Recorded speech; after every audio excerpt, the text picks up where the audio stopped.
From battlefield to classroom, a warrior confronts the bullies of his past. Marcus Chen stepped off the transport shuttle, his military duffel bag slung over one shoulder. The familiar weight felt strange now, carrying textbooks instead of tactical equipment. After 15 years fighting in the Galactic Defense Corps, he was finally coming home to Earth. But this wasn't a victory parade or a hero's welcome. He was returning to finish something he'd started long ago, his education. The shuttle port buzzed with activity. Alien diplomats from the Vegan Confederacy chatted with human merchants, their blue-scaled skin gleaming under the artificial lights. A family of Centaurians waited nearby, their forearms gesturing excitedly as they discussed their vacation plans. This was the new normal on Earth, a melting pot of species from across the galaxy, all living and working together in relative harmony. Marcus had helped make this peace possible. He'd fought in 3 major campaigns, led squads through impossible odds, and earned more commendations than he cared to count. His cybernetic left arm, a replacement for the one he'd lost defending the mining colonies of Proxima 7, served as a constant reminder of the price of that peace. Now, at 35, he was going back to school. The irony wasn't lost on him. The same kid who'd dropped out of high school to escape the daily torment of bullies was now returning with a chest full of medals and scars that told stories of battles across the galaxy. But the Galactic Education Initiative required all veterans to complete their basic education before transitioning to civilian careers. No exceptions, even for decorated war heroes. Marcus made his way through the crowded terminal, his enhanced vision automatically cataloging potential threats out of habit. A group of teenage humans caught his attention, not because they were dangerous, but because their laughter reminded him of another time, another group of teenagers who had made his life hell, Bradley Morrison and his crew. Even now, 2 decades later, Marcus could still hear their mocking voices. Chen the coward, they'd called him. Too weak to fight back, too scared to stand up. They'd pushed him around, stolen his lunch money, and made every day a nightmare until he'd finally had enough, and enlisted in the military. The day he turned 18, the transport maglev carried him through New Chicago's gleaming towers toward the outskirts where Riverside High School still stood. The same brick building, now expanded with modern additions and integrated with alien technology. Solar panels from Tau Ceti covered the roof, and the playground featured anti-gravity sports equipment popular with the younger generation. As the school came into view, Marcus felt his enhanced heart rate spike slightly. His combat implants registered the stress response and began flooding his system with stabilizing chemicals, but he waved off the automatic assistance. Some things needed to be felt. The principal's office hadn't changed much. Mrs. Rodriguez, now in her 60s, looked up from her holographic display with surprise. Marcus Chen. My goodness, is that really you? She stood, taking in his military bearing, the subtle glow of his cybernetic arm, and the confidence that radiated from his every movement. This was not the scared, skinny kid who disappeared from her school 20 years ago. Hello? Mrs. Rodriguez, I'm here to complete my education. She gestured for him to sit, her expression mixing pride with concern. Marcus, we heard about your service. The entire district is proud of what you've accomplished, but surely someone with your record could get exemptions. Marcus shook his head. The GEI doesn't make exceptions. Besides, I have unfinished business here. Mrs. Rodriguez's expression grew more serious. She'd been an educator long enough to recognize that tone. What kind of unfinished business? I've been assigned to complete my final semester through the student teaching program. I'll be working with Mr. Harrison in the advanced physics classes. Marcus paused, his enhanced hearing picking up familiar voices in the hallway outside. I understand Bradley Morrison teaches here now. The principal's face went pale. She remembered those days. The complaints from Marcus's parents. The incidents she'd tried to handle through proper channels. Like many educators of her generation, she carried the weight of students she felt she'd failed to protect. Marcus, that was a long time ago. People change. Bradley, he's actually become quite respected in the community. He teaches freshman mathematics and coaches the debate team. I'm sure he has. Marcus's voice remained neutral, but Mrs. Rodriguez could see something cold and calculating in his eyes. Not threatening. He was far too disciplined for that, but determined. I'm not here for revenge if that's what you're worried about. I'm here to learn, to complete my education and to fulfill my obligations to the GEI program. The dismissal bell rang, and the hallway filled with the sounds of students changing classes. Marcus stood shouldering his bag. I should report to Mr. Harrison now. My first class starts tomorrow morning. As he reached the door, Mrs. Rodriguez called out to him, Marcus, whatever happened back then, whatever you're feeling now, these are just children. Most of them weren't even born when you were a student here. Marcus turned back, and for just a moment she saw not the decorated veteran, but the hurt teenager who'd walked out of her office for the last time. I know, Mrs. Rodriguez, but their teacher was. The hallway stretched before him, filled with the chatter and energy of a new generation. Students of various species mixed freely. Humans, centaurians, even a few young vegan exchange students learning about Earth culture. They paid him little attention as he made his way to the science wing, just another adult in their peripheral vision. But as he rounded the corner toward the physics classroom, Marcus heard a voice he recognized immediately, even after 20 years. Bradley Morrison was addressing his class, explaining some mathematical concept with the same confident tone he'd once used to tear down a scared teenager's self-worth. Marcus paused outside the doorway, using his enhanced hearing to listen.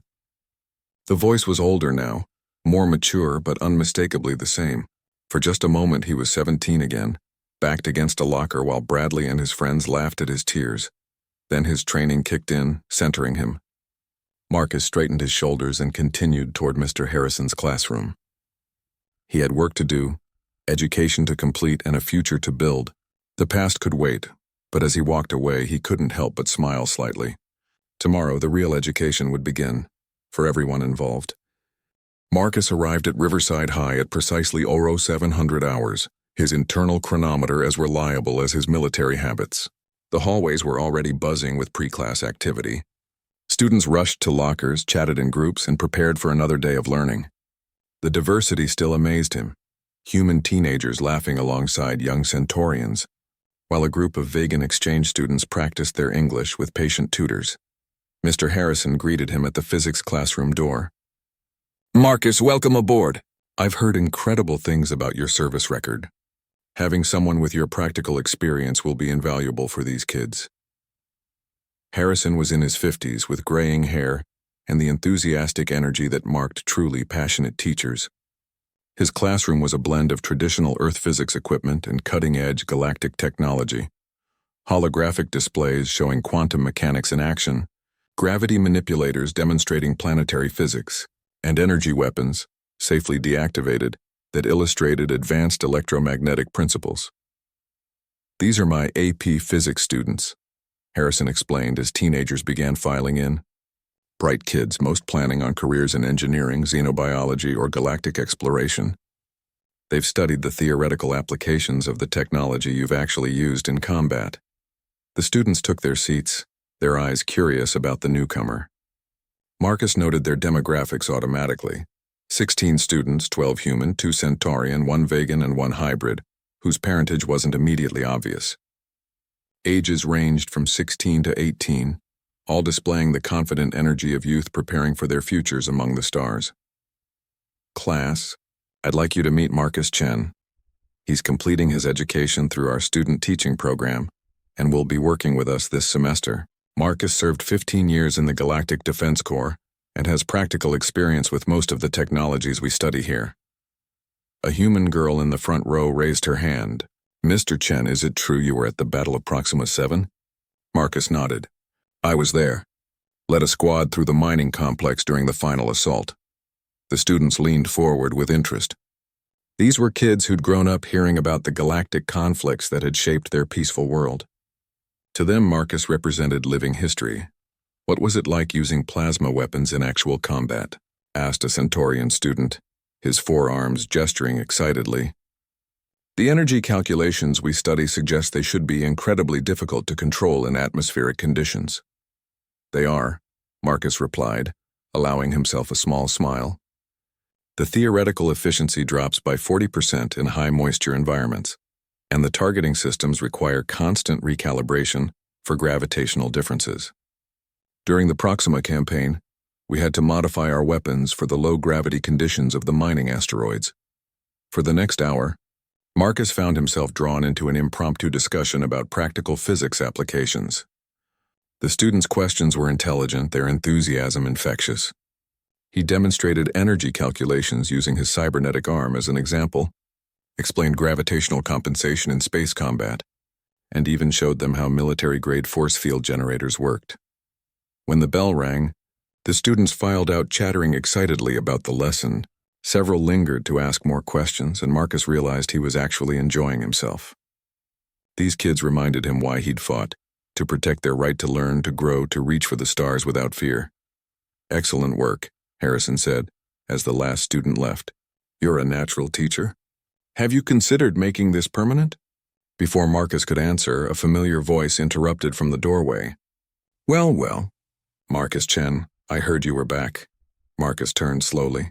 Bradley Morrison stood in the entrance, and time seemed to collapse. The man before him was older, his brown hair receding, his face lined with the gentle wear of middle age. But the eyes were the same, calculating, measuring, looking for weakness. "Bradley." Marcus kept his voice neutral. "It's Mr. Morrison now, actually. I teach mathematics here." Bradley stepped into the classroom, his posture subtly aggressive despite his casual words. Hard to believe little Marcus Chen became some kind of war hero. The condescension was subtle but unmistakable. Harrison, sensing tension, excused himself to prepare for his next class. The two men faced each other across the empty classroom. "I go by Marcus now," he replied calmly. "Not little Marcus." Bradley laughed, the same sound that had haunted Marcus's teenage nightmares. Of course. We all grow up, don't we? Though I have to say I never expected to see you back here. Thought you'd learned your lesson about not belonging. I belonged then. I belong now. The only difference is now I understand my worth." "Your worth?" Bradley's expression shifted, revealing a flash of the old cruelty. "You mean your ability to follow orders? To point weapons at aliens and pull triggers? That's not worth, Marcus. That's just violence dressed up in fancy uniforms." Marcus felt his combat implants registering elevated stress hormones, but he remained perfectly still. Years of military discipline had taught him control that his teenage self had never possessed. "I protected worlds, Bradley, saved lives, built peace between species that had been at war for centuries." "What have you done?" "I've educated young minds, shaped the future through knowledge rather than violence. I'd say that's considerably more valuable than your adventures." The word adventures dripped with disdain, as if Marcus's service had been some kind of elaborate game rather than 15 years of sacrifice and loss. "And yet," Marcus said quietly, "every one of those young minds you're so proud of educating can pursue their dreams because people like me made sure they'd have the chance." Bradley's jaw tightened.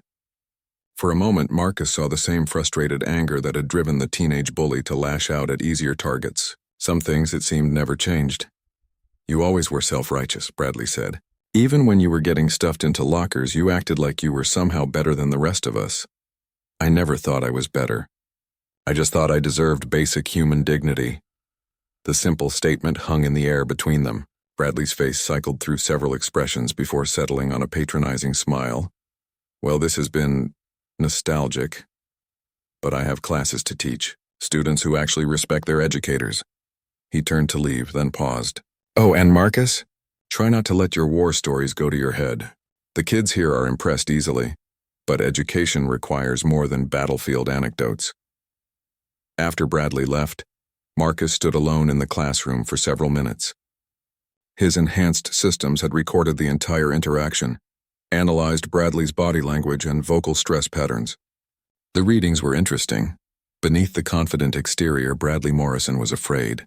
But afraid of what? Marcus's return? His success? Or perhaps something deeper?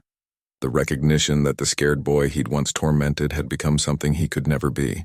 The next class began filing in, their young faces bright with curiosity and possibility. Marcus pushed thoughts of Bradley aside and focused on what mattered: these students, their futures, and the knowledge he could share with them. The past would have to wait. For now, he had teaching to do.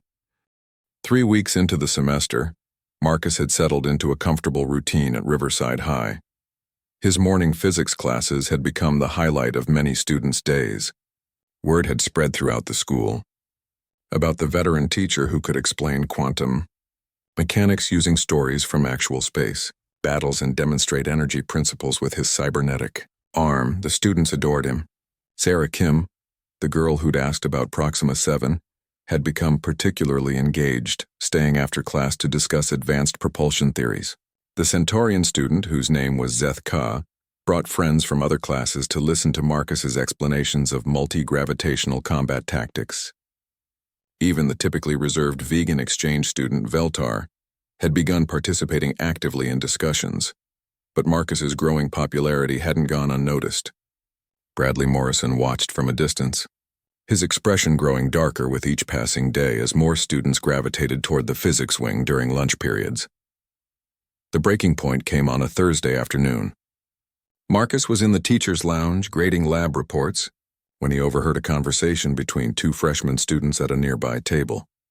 "I wish I could take physics next year instead of more math," one was saying. "Mr. Chen actually makes science interesting. He doesn't just talk about theories, he's lived them." "Yeah," the other agreed. "My sister says he's way cooler than Mr. Morrison.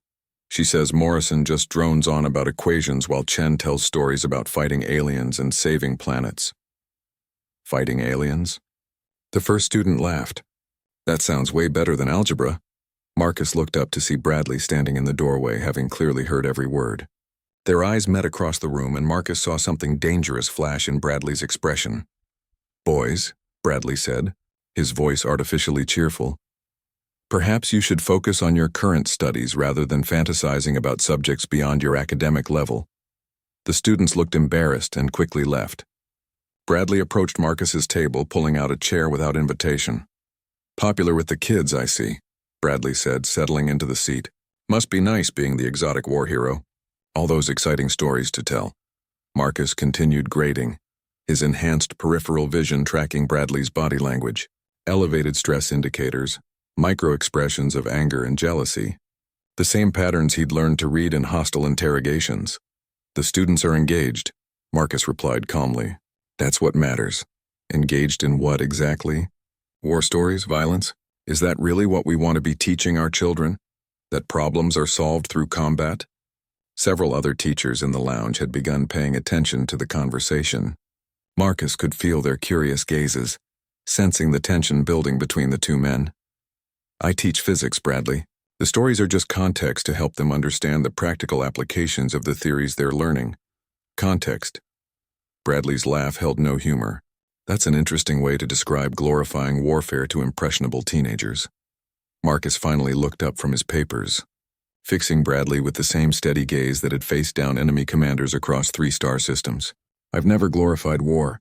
If anything, I've made it clear that violence should always be the last resort. But when it becomes necessary, it's better to understand the physics behind the tools that might save your life." "How noble!" Bradley's voice dripped sarcasm. "The warrior philosopher teaching children about the beauty of destruction. I teach them about protection, about the science that keeps peaceful worlds safe from those who would conquer them, about the technology that allows different species to coexist without fear. And yet here you are, back in a high school classroom.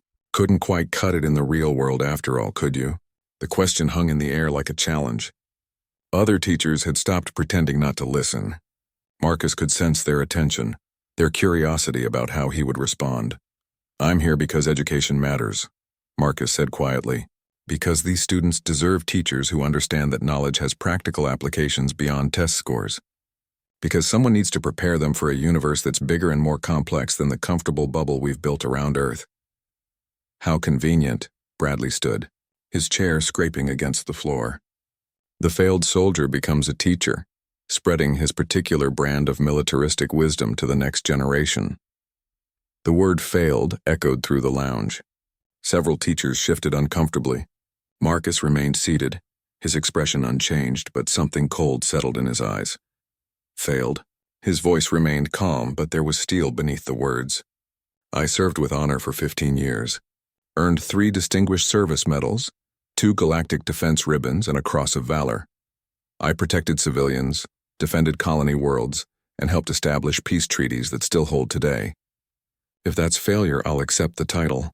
Bradley's face flushed red. The public nature of the exchange had trapped him. Backing down now would look like surrender, but escalating would make him appear petty and vindictive. Medals and ribbons don't make you qualified to shape young minds, he said, his voice rising slightly. These children need educators, not stormtroopers playing dress-up in civilian clothes. The silence that followed was deafening. Every person in the room understood they'd just witnessed a line being crossed. Marcus slowly stood, his full height and military bearing making Bradley take an unconscious step backward. "You're right about one thing," Marcus said, his voice carrying the quiet authority that had once commanded respect across battlefields. "These children do need educators. They need teachers who believe in their potential, who inspire them to reach beyond their limitations, who prepare them for challenges they can't yet imagine." He gathered his papers and stood to leave, then paused at the doorway. They deserve better than teachers who spend their time tearing down colleagues instead of building up students. As Marcus left the lounge, he could hear the murmur of conversation starting behind him. The gauntlet had been thrown down and everyone knew it. The war between Marcus Chen and Bradley Morrison had officially begun. But what Bradley didn't understand, what he'd never understood, was that Marcus had learned more than just physics and combat tactics during his years of service. He'd learned patience, strategy, and the art of choosing battles worth fighting. This was about to become very interesting. Walking down the hallway, Marcus passed a group of students gathered around a holographic display showing the latest news from the frontier colonies. They looked up as he approached, their faces bright with curiosity and respect. "Mr. Chen," Sarah Kim called out, "we were just reading about the new trade agreements with the Andromedan Consortium. Did you ever encounter their species during your service?" Marcus smiled, the tension from the lounge encounter melting away. "I did, actually. Fascinating people. Their understanding of quantum mechanics puts even our best physicists to shame. Let me tell you about their approach to faster-than-light communication." As he began to explain, more students gathered around, drawn by his passion for the subject and his ability to make the complex seem accessible. In the background, Marcus noticed Bradley watching from his classroom doorway, his expression unreadable. The real battle was just beginning. The escalation began subtly, as the most effective campaigns always do. Marcus first noticed it when his afternoon physics class was interrupted by an administrator requesting to speak with 3 of his best students. They returned an hour later, looking confused and slightly upset. Sarah Kim approached his desk after class, her expression troubled.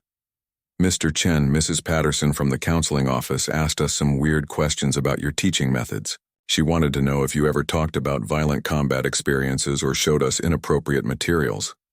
Marcus kept his expression neutral, though his enhanced systems registered a spike in stress hormones. "What did you tell her?" "The truth. That you're the best teacher we've ever had and that you always emphasize peaceful solutions first." But she seemed like she was fishing for something else. Sarah hesitated. "Is someone trying to get you in trouble?" "Don't worry about it, Sarah. Administrative reviews are routine for new teachers. Focus on your quantum mechanics homework." But Marcus knew better. This had Bradley's fingerprints all over it.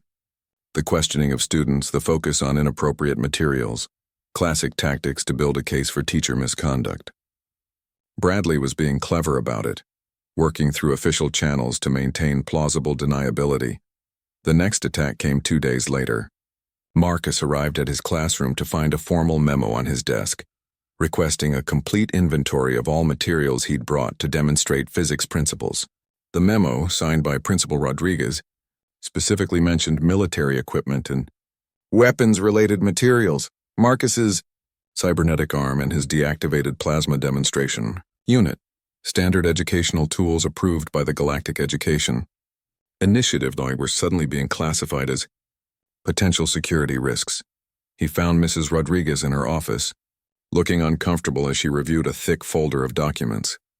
"Marcus, I'm sorry about this bureaucratic nonsense," she began, "but there have been concerns raised about some of your teaching materials." "What kind of concerns?" She sighed, looking older than her years. "Someone filed a formal complaint suggesting that your classroom materials might be inappropriate for a high school environment. They're questioning whether military equipment belongs in an educational setting. Everything I've brought has been cleared through proper channels. The GEI specifically encourages veterans to share practical applications of theoretical knowledge." I know. But the complaint was very detailed, very thorough. It raises questions about whether you're glorifying violence or creating an unsafe learning environment. Marcus studied her expression, noting the way she avoided direct eye contact. Who filed the complaint? I can't tell you that. Policy requires anonymity for whistleblowers. Of course it did. Bradley was too smart to put his name on official documents when he could work through intermediaries and bureaucratic procedures. The real masterpiece came the following week. Marcus was teaching his advanced class about electromagnetic pulse effects, a crucial topic, given the increasing use of EMP weapons in galactic conflicts. When Principal Rodriguez entered with 2 school board officials, they observed silently as Marcus demonstrated how EMP bursts could disable ship systems, using his cybernetic arm to show how military-grade electronics were shielded against such attacks. It was a fascinating lesson that had the students completely engaged, asking intelligent questions about practical applications and theoretical implications. After class, Mrs. Rodriguez approached him with an apologetic expression. Marcus, we need to discuss your curriculum content. There are concerns that you're teaching students about weapon systems and military tactics. I'm teaching electromagnetic theory using real-world applications. The students are learning physics, but you're teaching them how to disable spacecraft, how to attack electronic systems. Some parents are worried that you're training their children to be soldiers rather than scientists. Marcus felt a cold recognition settle in his chest. This was exactly the kind of attack Bradley would orchestrate, taking legitimate educational content and twisting it through carefully crafted complaints and parental concerns. Mrs. Rodriguez, these same electromagnetic principles are used in medical devices, communication systems, and civilian spacecraft. Understanding EMP effects is crucial for any student planning a career in engineering or space exploration. I understand that, but the optics are problematic. The school board is concerned about liability issues. What if parents start pulling their children from classes? What if the media gets involved? That evening, Marcus sat in a small apartment, reviewing the situation with the tactical mindset that had served him well in combat. Bradley's strategy was brilliant in its simplicity. Use bureaucratic procedures and parental concerns to systematically dismantle Marcus's effectiveness as a teacher. Phase 1. Plant seeds of doubt about his methods. Phase 2. Generate official complaints through proper channels. Phase 3.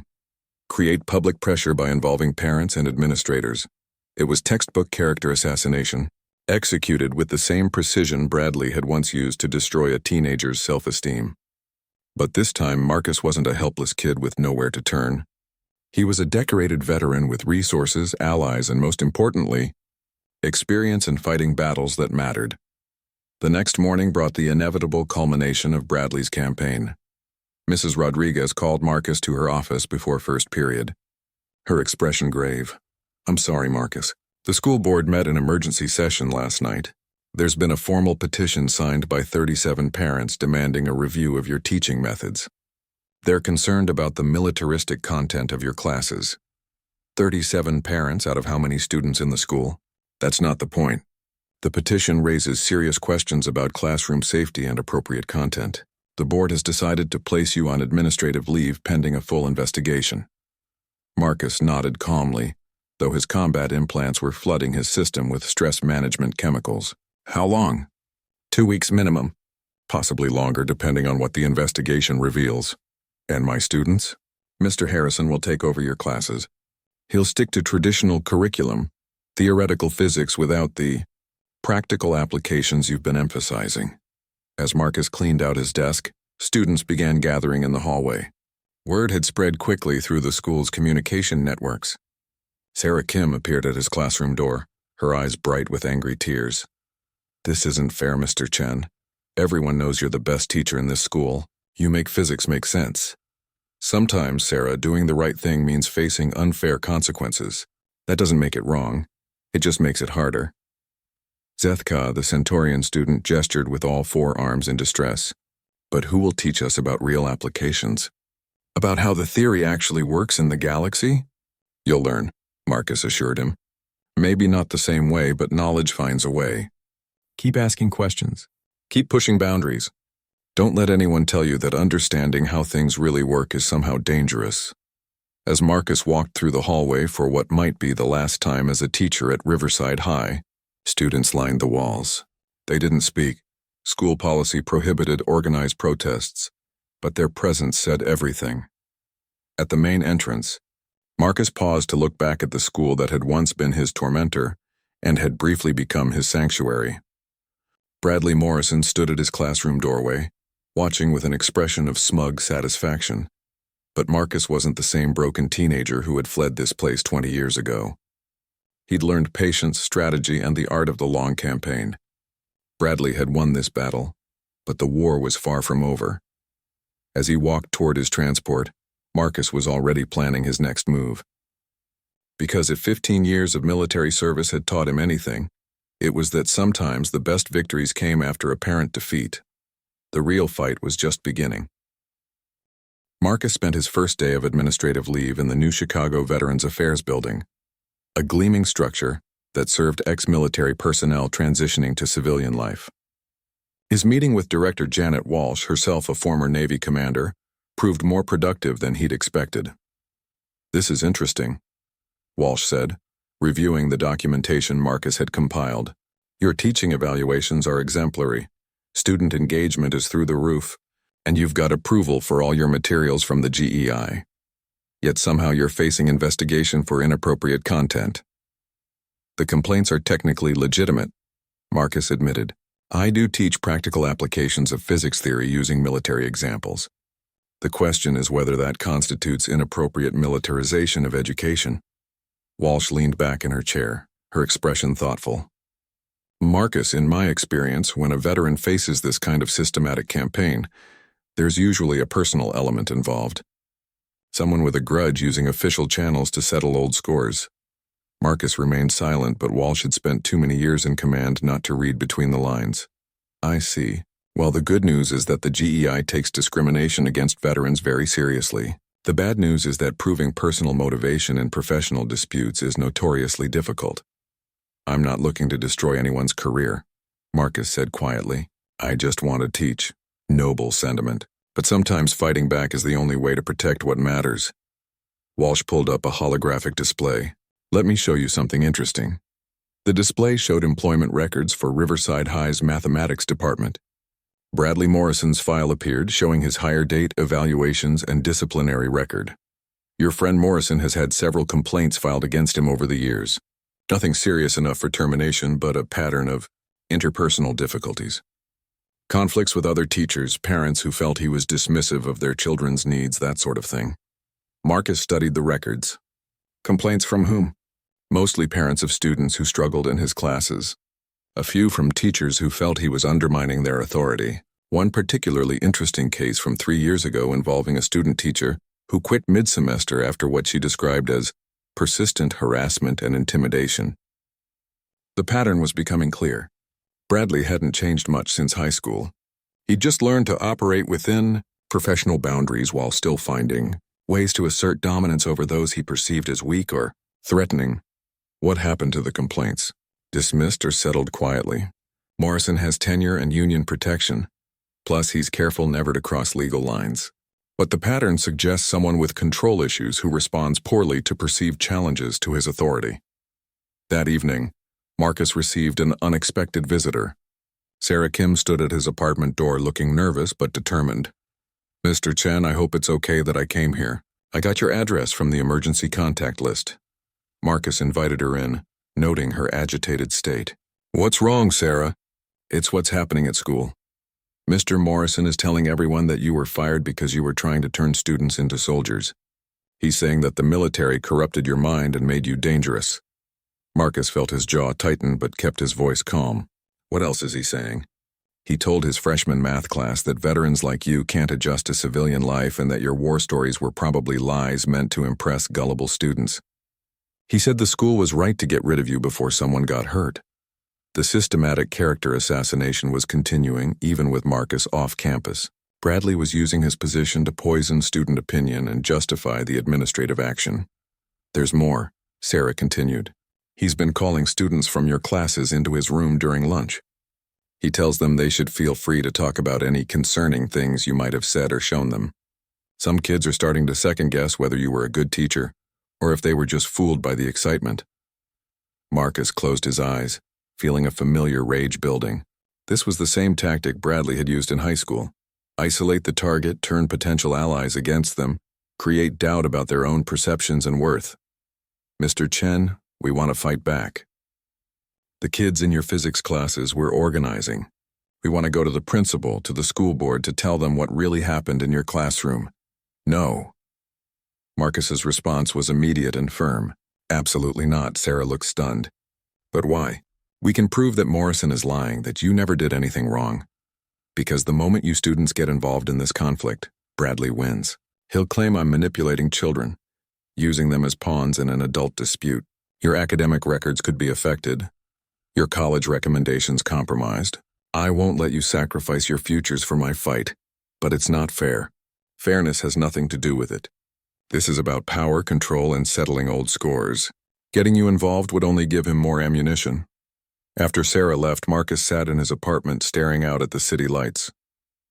His enhanced hearing picked up the hum of traffic, the distant sound of laughter from a nearby restaurant, the normal sounds of a peaceful world going about its business. This was what he'd fought to protect. The right of young people like Sarah to pursue their dreams without fear, to question authority, to push boundaries in search of knowledge. And now Bradley Morrison was using that same system to destroy him. The next morning brought a call from Mrs. Rodriguez. Her voice sounded strained as she delivered the news. Marcus, I'm afraid the investigation has taken a new turn. Several parents have come forward claiming their children felt pressured or intimidated in your classes. There are allegations that you used your military background to establish inappropriate authority over students. What kind of allegations? Parents are saying you made students feel like they had to participate in discussions about warfare, that you created a militaristic atmosphere that was psychologically coercive. One mother claims her son had nightmares about combat after your class on energy weapons. Marcus recognized the precision of the attack. Bradley had carefully coached parents on exactly what language to use, what psychological buzzwords would trigger administrative concern. Terms like coercive, intimidating, and militaristic were designed to paint Marcus as an unstable veteran who couldn't separate his military experience from educational responsibilities. Mrs. Rodriguez, you've observed my classes. You've seen the student evaluations. Do these allegations match what you witnessed? There was a long pause. Personally, no. But the board is concerned about liability. If parents are claiming psychological harm to their children, we have to take it seriously. Even if the claims are orchestrated, even if there's no evidence beyond coached testimony? Marcus, I can't discuss the specifics of the investigation, but I will say this. The board is considering making your administrative leave permanent. They're talking about recommending non-renewal of your teaching contract. After ending the call, Marcus sat in his kitchen, methodically reviewing his options. He could hire lawyers, file grievances, fight through official channels, but all of that would take time. And by then Bradley would have successfully destroyed his reputation and his career. Or he could do what he'd learned in the military, gather intelligence, identify the real enemy, and strike at the source of the problem. Marcus pulled up his personal files and began making calls. It was time to conduct some reconnaissance of his own. The war was about to escalate, and Marcus Chen had not survived 15 years of galactic combat by fighting defensively. Bradley Morrison was about to learn that some enemies fight back. Marcus's investigation began with public records.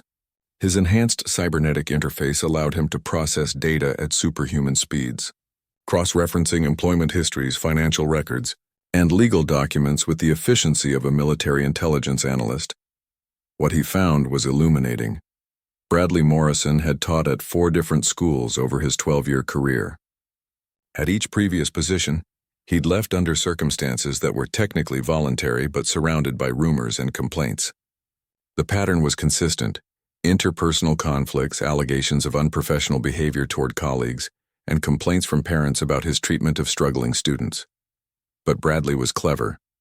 He'd always left before formal disciplinary action could be taken, moving to a new district with carefully crafted recommendation letters that emphasized his subject knowledge while diplomatically avoiding mention of his personality issues. Marcus's military contacts proved even more valuable. A former squadmate now working in Galactic Communications helped him access archived news reports and social media posts from Bradley's previous schools.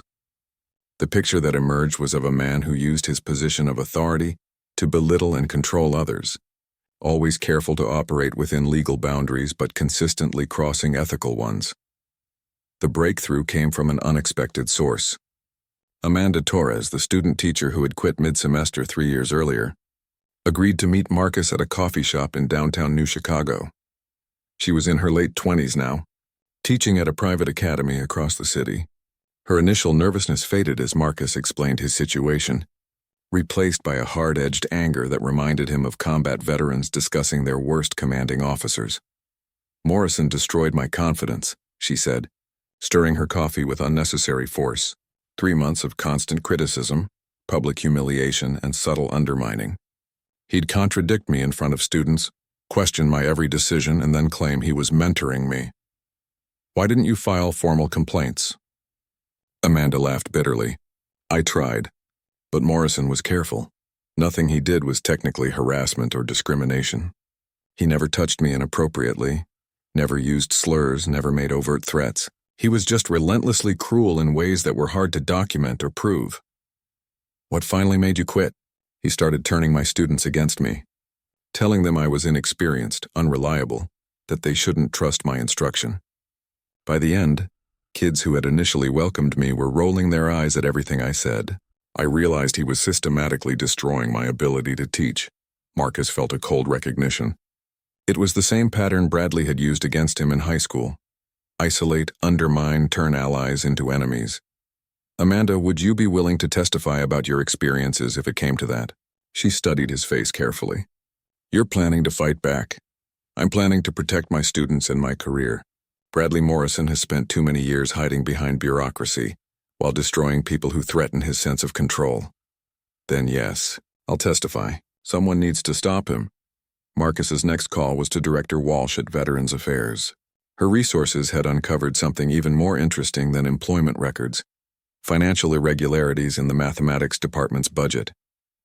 "It's subtle," Walsh explained over their secure connection, "but there are discrepancies in the accounts Morrison manages. Nothing criminal, but enough to suggest he's been creative with expense reports and supply purchases." "Creative how?" "Charging the school for materials that never arrived, inflating costs for legitimate purchases and pocketing the difference, that sort of thing. We're talking maybe $2,000 or $3,000 over several years. Not enough to trigger automatic audits, but enough to constitute grounds for termination if properly documented." Marcus smiled grimly. In his military experience, men who abused one form of trust usually abused others. Bradley's need to control and dominate extended beyond interpersonal relationships into financial manipulation. The final piece of Marcus's intelligence gathering came from an unexpected ally, Zeth Ka, the Centaurian student from his physics class. The young alien contacted him through encrypted channels, his forearmed gesture of distress visible even through the holographic interface. "Mr. Chen, there is something you must know about Mr. Morrison's behavior toward non-human students." What Zeth Ka revealed was troubling, but not surprising.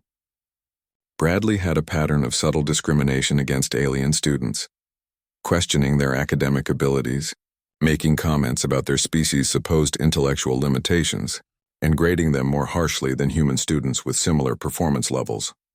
"He is careful never to say anything explicitly racist," Zeth Ka explained. "But he finds ways to make us feel unwelcome, unintelligent, inferior. Several Centaurian students have transferred out of his classes over the years. Have any of you ever reported this? We tried, but human administrators often dismiss our concerns as cultural misunderstandings. They say we are too sensitive, that we misinterpret normal human behavior as discrimination."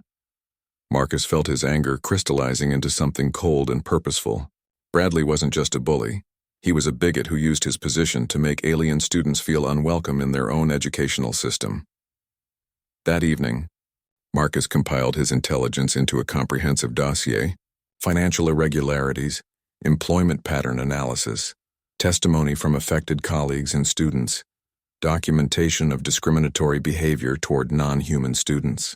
It was a devastating portrait of systematic abuse of authority, but simply presenting evidence wouldn't be enough. Bradley had allies on the faculty, union protection, and the bureaucratic advantage of being the established teacher while Marcus was the disruptive newcomer. A direct confrontation would likely result in a he-said situation that Bradley could survive. Marcus needed a different approach, one that would expose Bradley's behavior in a way that couldn't be dismissed, denied, or covered up by administrative bureaucracy. As he reviewed his options, Marcus's military communication implant chimed with an incoming message. The sender was Sarah Kim, and the content made his blood run cold. Mr. Chen, Morrison is planning something big. He called a faculty meeting for tomorrow to discuss ongoing security concerns related to your case. He's been telling teachers that you might be dangerous, that veterans with PTSD sometimes snap. He's trying to make them afraid of you. Please be careful. Marcus stared at the message for a long moment. Bradley was escalating beyond character assassination into active fear-mongering, trying to paint him as a potentially violent threat to school safety. It was a dangerous game Bradley was playing, but also a revealing one. The more extreme his tactics became, the more his true nature would be exposed to anyone paying attention. Marcus began typing his response to Sarah, then stopped. Instead, he opened a different communication channel, one connected to his old military intelligence networks. If Bradley Morrison wanted to play psychological warfare, he was about to discover that he'd chosen the wrong opponent. Marcus had learned from experts in the art of information combat, and it was time to put those lessons to use. The counterattack was about to begin. Tomorrow's faculty meeting would indeed discuss security concerns, but not the ones Bradley Morrison was expecting. The faculty meeting was scheduled for 3:30 p.m. in the main conference room. Marcus arrived at 3:15, taking a seat in the back corner, where his enhanced vision could monitor all entrances and his cybernetic interface could record everything that transpired. 23 teachers filed in over the next 15 minutes, their expressions ranging from curious to concerned. Mrs. Rodriguez looked uncomfortable as she took her seat at the head of the table, clearly dreading whatever Bradley had planned. Bradley himself entered precisely on time, carrying a thick folder and wearing the confident expression of someone who believed victory was assured. He nodded professionally at Marcus, a gesture that fooled no one. The malicious satisfaction in his eyes was unmistakable. "Thank you all for coming," Mrs. Rodriguez began. "Mr. Morrison requested this meeting to discuss some concerns that have emerged regarding recent events at our school." Bradley stood, his movements theatrical and calculated.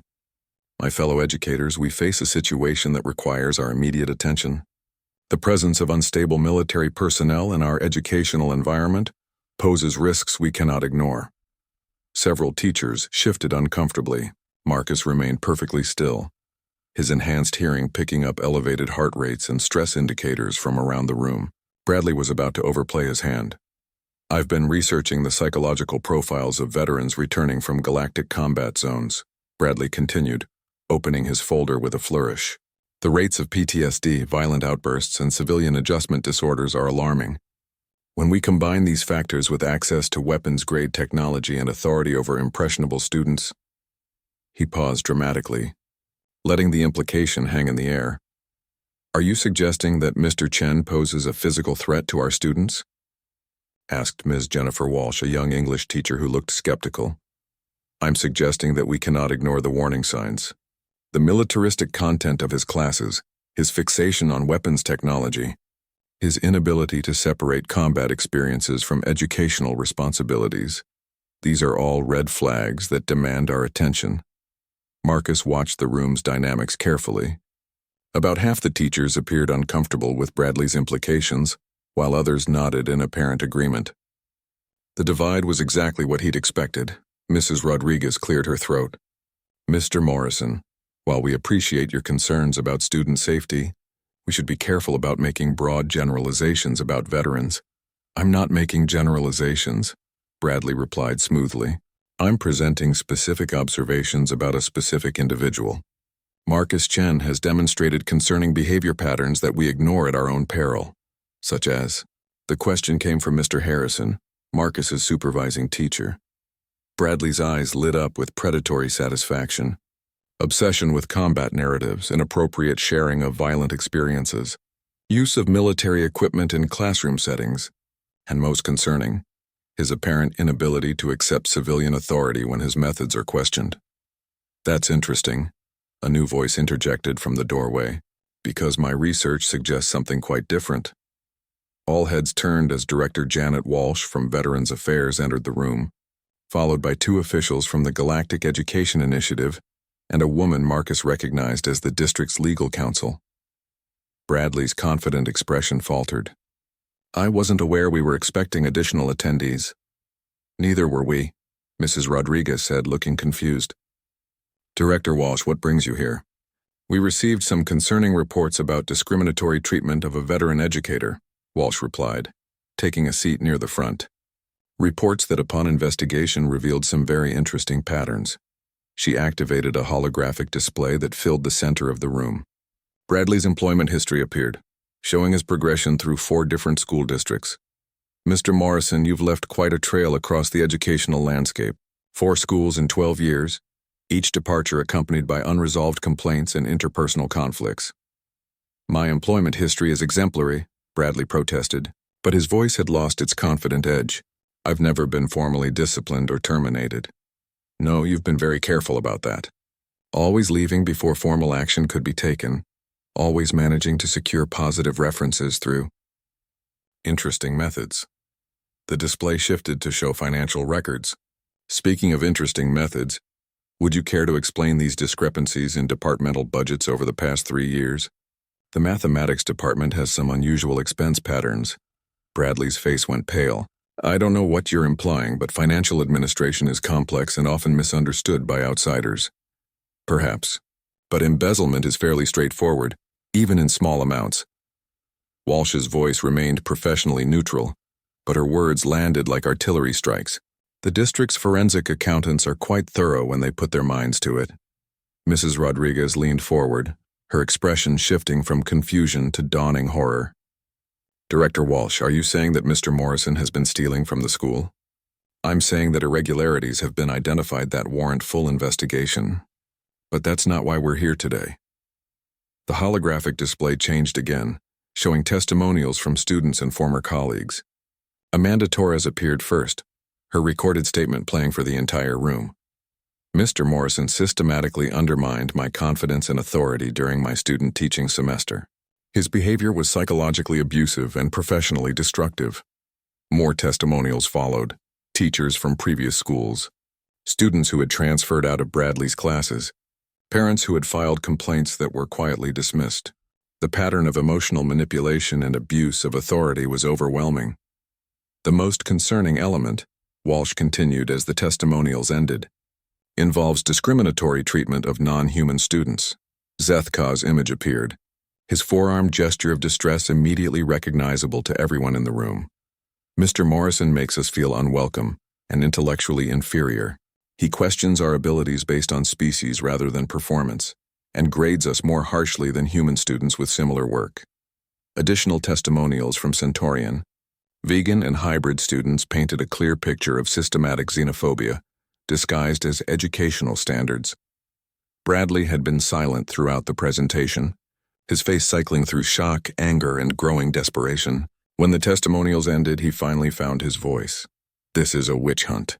You're destroying my career based on hearsay and speculation. Where's the due process? Where are my union representatives? Your union representative is on his way, the legal counsel interjected, as are investigators from the State Board of Education and the Galactic Civil Rights Commission. This meeting is being recorded as part of the formal investigation. Bradley's eyes darted around the room, looking for allies among his colleagues. What he found was a sea of uncomfortable faces and averted gazes. The teachers who had nodded along with his anti-veteran rhetoric now looked embarrassed to have been associated with his campaign. This is all lies, Bradley shouted, his carefully maintained professional facade finally cracking. Chen has manipulated you all. He's using his military connections to destroy me because he can't handle criticism. The outburst hung in the air like a confession.